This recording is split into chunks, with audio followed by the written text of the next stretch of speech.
aggregator that puts together a lot of different type of phylogeographic data, and I'm going to walk you through those steps. Then I'm going to describe a machine learning predictive modeling technique that we've been using.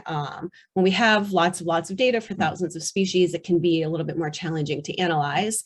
So we have to use these machine learning techniques to take into account data that is numerous and messy and potentially correlated.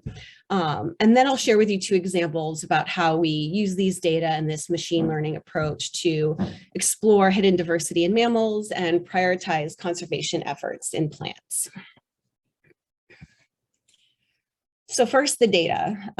We live in a very data-rich age. We're producing data all the time as humans, right? You Google something and that information is being recorded. We all know that our social media platforms are sharing our data with other companies, and our Google Maps is always keeping track of where we are.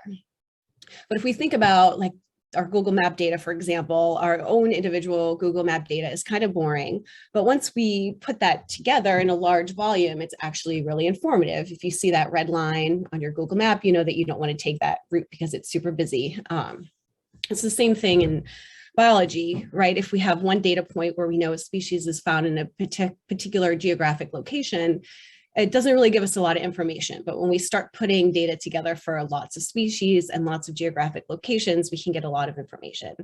And biologists are out there collecting data all the time. There are probably people in the field right now collecting biodiversity data. And then they put those data on these open source databases that people can use.